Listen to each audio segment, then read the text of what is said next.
In the United States and across the globe, the concept of liberalism is entwined with countless aspects of political, social, and moral systems. It's a philosophy that emphasizes liberty, equality, and community. One of the most important aspects of this topic is its dedication to individual autonomy. Within the U.S., protests, rallies, and opportunities for citizens to voice their opinions are supported by the very ideals upon which our nation is constructed. It's exemplified through the freedom of speech, religion, and press. Each individual is considered equal in front of the law and justice system, promoting fair treatment regardless of discriminatory factors. Yet this all leads us to wonder how such an equitable environment developed from the oppressive, stratified, and distinctly hierarchical European society predating modern times. Jean-Jacques Rousseau was a popular Genevan philosopher who would go on to develop political, social, and reformatory theories that would influence the following decades. He experienced firsthand the Ancien Regime, the rigid system of France prior to the Revolution. From the 15th to 18th centuries, France was under the control of an absolute monarchy, switching between the houses of the Bourbon and the Valois. French society at the time split its citizens into three separate estates, with the first estate consisting of the smallest percentage of the population, yet held influential political power founded in their affiliation to the church. The second estate, made up of roughly 1.5% of the population, generally consisting of wealthy nobility, that owned 20% of the land and was provided special privileges and freedom from taxation, leaving the rest of the population, the third estate, in an inevitable position of powerlessness. These citizens struggled under a lack of political representation and therefore little hope for change,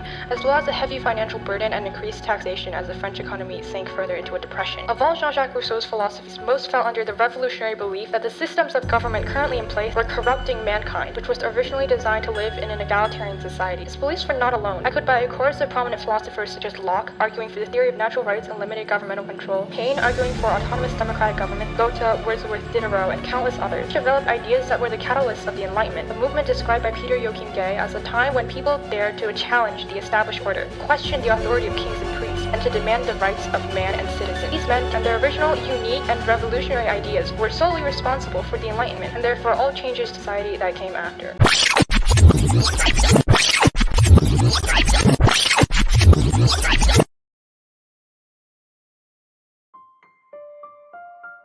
Lahontan, a French baron who served in Canada as part of expeditions across the Americas, wrote many works about his interactions and observations with the Huron and Wendat Confederacy, one of which is entitled Dialogues with a Savage.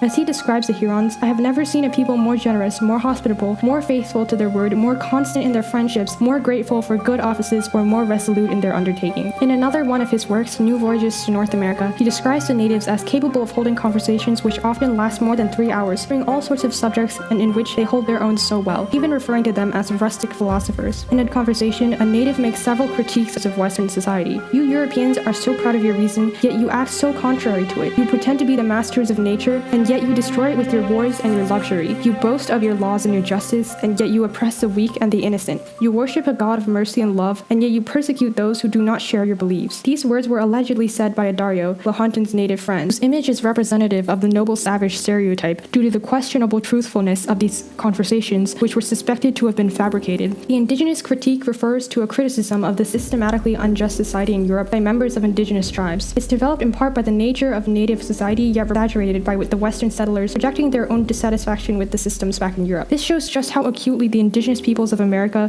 were glorified, romanticized, and stereotyped as figures of equity. Lahontan wrote exaggerated descriptions of native virtues. They all live so morally that you only have one difficulty to overcome to get to heaven, and they have no other law than that of nature, which teaches them to do good and avoid evil. The phrase with a particular impact is its characterization of the native's behavior as the law of nature, implying that intrinsic human behavior is egalitarian, almost mirroring Jean-Jacques Rousseau's narrative, which was based on the belief that inequality, monarchy, and class were societal constructs that corrupted mankind since human nature was originally egalitarian. Preceding Rousseau and the Enlightenment, reports and knowledge similar to Lahontan's records of these foreign populations were spreading across the Western world and leaving in their wake a trail of ideas regarding the flaws of society and the virtues of natural laws. But representing these native peoples as primitive discredited their structured societies by framing conscious, informed political decisions as innate instincts of egalitarianism. An example of the media that resulted from these depictions of native peoples is a play called The American Savage. As a passage from the comedy states, I am a savage and I am proud of it. I have no other law than that of nature, which teaches me to do good and avoid evil. I have no other religion than that of the master of life, who is the father of all men. I have no other king than myself, who is the master of my actions. I have no other wealth than that of my liberty, which is the source of all my happiness. This is clearly an exaggerated, almost comical caricature of Indigenous ideals, a white man's depiction of a simple, primitive people that lived in virtue and liberty. However, these caricatures did originate from real concepts in Indigenous culture. For example, the Huron concept concept of the master of life, who was the source of all natural laws and rights. Another piece of literature that reflected indigenous stereotypes back then was Letters from a Peruvian Woman by a French female playwright. An indigenous character critiques the French by saying, "They have no respect for the laws of nature, nor for the rights of humanity. They have no regard for the dignity of their persons, nor for the sanctity of their marriages. They have no sense of honor, nor of friendship, nor of gratitude. They have no love for their country, nor for their king, nor for their God." Another fictional depiction of Native Americans is The Sincere Huron by Voltaire. It tells the story of an indigenous child that travels to Europe and compares European values with his own. The child observed that the French were ruled by a tyrant who had absolute power over their lives and fortunes, who could dispose of them as he pleased. He noticed that they were divided into classes and ranks, and that they treated each other with contempt and injustice. This quote reflects the critique of the French government and society, which are seen as arbitrary, unequal, and violent, in contrast to the natural state of the Huron, who lives in freedom, equality, and peace. But yet again, these exaggerated stereotypes have some basis in truth, as the Lakota people, led by a circle of elders. The elders were chosen by the people to make decisions for the common good, and could not abuse their power or act against the will of the people. This principle of a limited, equitable government is shown in the future through the creation of the Iroquois Confederacy. Cooperation between individual tribes is shown through a council in which each got one vote. This shows how genuine indigenous ideals were ballooned into comical caricatures. But what if these projections of indigenous beliefs were the true origin of the Enlightenment? Remember, the Enlightenment was a time when people dared to challenge the established order, to question the authority of kings and priests, and to demand the rights of man and citizen. John Locke was a prominent Enlightenment philosopher who argued that humans are naturally free and equal, and the government should treat them as such. The state of nature has a law of nature to govern it, which obliges everyone, and reason, which is that law, teaches all mankind, who will but consult it, that being all equal and independent, no one ought to harm another in his life, health, liberty, or possessions. These ideas clearly echo indigenous stereotypes, especially the phrase law of nature, suggests that humans have a natural tendency towards equality and independence. Rousseau's work also reflects the noble savage stereotype. The extreme inequality of our ways of life, the excess of idleness among some, and the excess of toil among others. These are the fatal proofs that most of our ills are of our own making, and that we might have avoided nearly all of them if only we had adhered to the simple, unchanging, and solitary way of life that nature ordained for us. Again, the emphasis on a path that nature ordained shows that the caricature of a primitive but virtuous society has embedded itself into the mindset of these Enlightenment philosophers. However, the indigenous peoples did much more for the Enlightenment. According to James H. Merrill, professor of history at Vassar College, the Enlightenment was a dialogue between different cultures and worldviews, not a monologue of the West. The encounter with the indigenous peoples of the Americas challenged the European assumptions about human nature, society, and religion,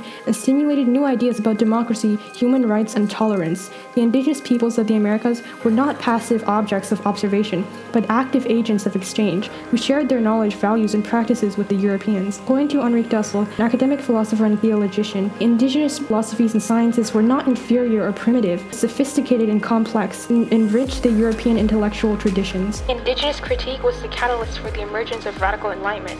The radical enlightenment thinkers such as Spinoza, Diderot, and Paine were inspired by the indigenous examples of egalitarian and participatory forms of governance, as well as by the indigenous resistance to colonial oppression and exploitation. According to Leon Bedasamasek Simpson, an indigenous writer of Anishinaabe descent, indigenous critique is not just about critiquing the West, it's also about critiquing ourselves and our own complicity in the systems that oppress us. This desire to stop complying led to the development of liberalism, a philosophy that our modern society is founded on. The defining pillar of liberalism is democracy, which was inspired by the indigenous forms of governance and decision-making. According to Rebecca Adamson, indigenous economist of Cherokee descent, these forms of governance were based on a consensus, participation, and representation, and respected the diversity and autonomy of different communities. They also fostered a sense of civic duty, accountability, and transparency among the leaders and the people. This form of government is starkly juxtaposed with the tyrannical monarchies of the West. Another key aspect of modern liberalism is environmentalism. According to Vandana Shiva, scholar and environmental activist, environmentalism was derived from the indigenous worldviews and cosmologies that regarded nature as sacred and interconnected.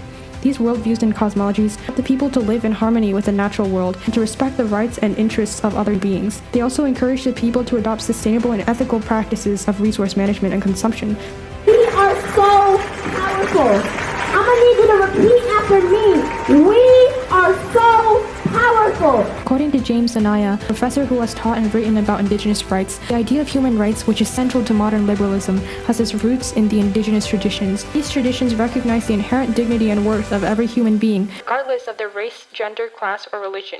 They also emphasize the importance of collective responsibility, solidarity, and harmony among different peoples and cultures. Therefore, the overarching narrative of liberalism is founded in the core values of Native American culture and the voices of indigenous wisdom, which were smothered and distorted into a degrading white fantasy that ingrained itself into the ideas of the Enlightenment. However, contributions of the indigenous constructs and the active agents who shared their practices with the Western world will never be forgotten. They continue to impact the world, driving our progress towards a better society.